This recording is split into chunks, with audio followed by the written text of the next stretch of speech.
Is this thing working? Yes. You can actually hear me out there? Okay. Yes. All right, well, thanks for the icebreaker. And that reminds me of a good story. Okay, it's a story about me, so I probably won't hear this again, but you probably will.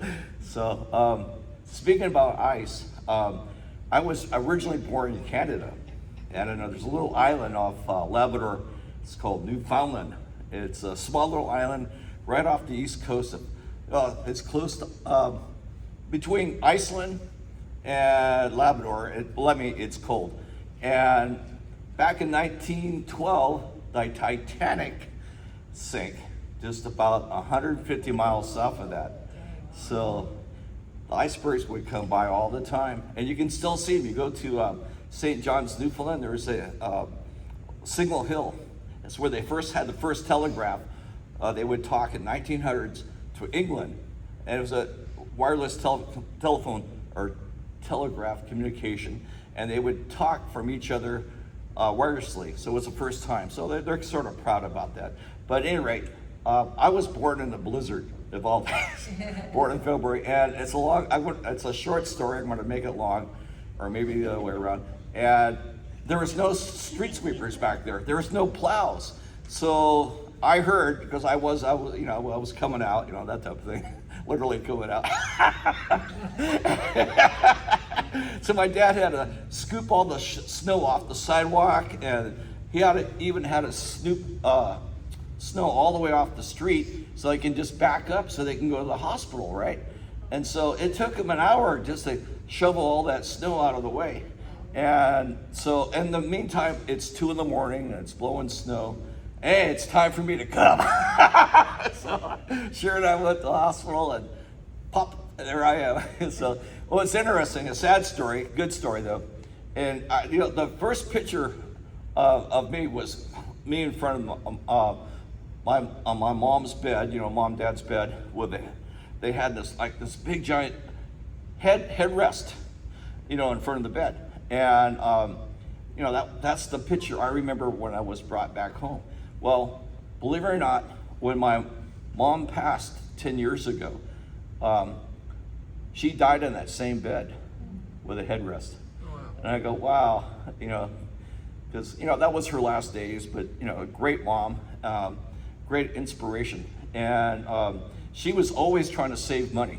And one of the things that she did, one day I come home from school, and she'd always go to the base because my dad was in the military, and they had all these discounts on commissary, and she'd buy boxes of apples, boxes of bananas, and the bananas were discounted, they were reduced because they had black spots on it. And I go, Mom, what are you doing with all those black rotten bananas? She goes, they're not rotten, they're not black. I go, yeah, they're completely black. She goes, you used to love them when you were a baby.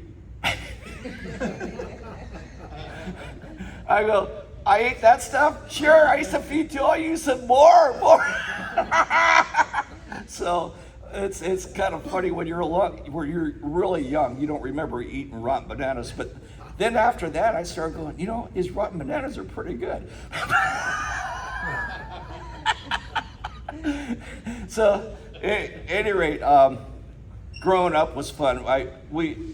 One of the few things we did, I have to admit, I probably look a little bit younger than I actually am, but we do remember driving on Route 66. And have you ever been on Route 66?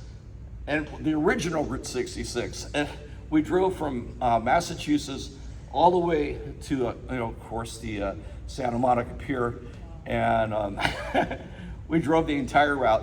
And there was several things that we saw on that route, even though we were in the back of the car. We had a family of 5. I had 2 brothers and I had 2 sisters. And the 2 sisters are in the middle seat in the station wagon, and we're all in the back of the station wagon. And so I take that back. There's my 2 sisters and me in the back, and the twins, my 2 brothers, were in the middle because they were the youngest. And we're driving on this 1956 Chevy, station wagon, and we stopped at this one Army base because Dad always wanted to save money. He didn't want to stay at the Motel 6. He wanted to save money. So they had this base called Fort Huachuca. And I don't know why they call it Fort Huachuca, but if you can't remember the name, just Huachuca!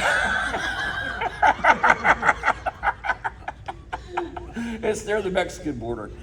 So at any rate, we stopped there. We ate at the mess, of course. You know, it's a free mess, like NCO mess or whatever. And the food was great. All the rotten bananas you want. So then we drove off, and we're headed towards California. Yay! And so maybe about 45 minutes later, you know, Mom started going, well, we got everybody in the car? It's been really quiet. And they go, where's James? I don't know, he's not back here. And they go, where's James? This is one of my brothers. And they looked under all the pillows and all the bags and everything. He's not here. And so we looked, and sure enough, we must have left him back at Huachuca. And I made a remark, because I was only 7 years old at the time.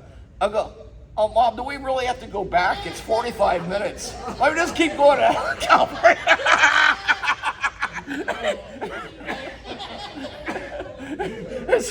And so she started to panic. She goes, no, we have to go back and get James. And so we had to drive all the way back. And sure enough, he's out in the parking lot with one of the waitresses out there. Go, where were you guys? At any rate, we got him back in the car. Oh, by the way, I'm colorblind, so I really can't see the color red. That looks like green to me. You know, wait, you know what? If you want to get my attention, you normally have to throw something at me. No, I'm just kidding. But I remember that TV show where they had that chicken fence in front of it, and the guys were singing Soul Man. Remember that? And they were throwing all the bottles at them, and the chicken wire would catch all the bottles. At any rate, you should have something like that. You know, there's a little chicken wire here. That would catch my attention. All right, so I guess red means stop. Yep. I would have to save the rest of the ice for later. Okay. Thanks, guys, for listeing. All right, bye-bye.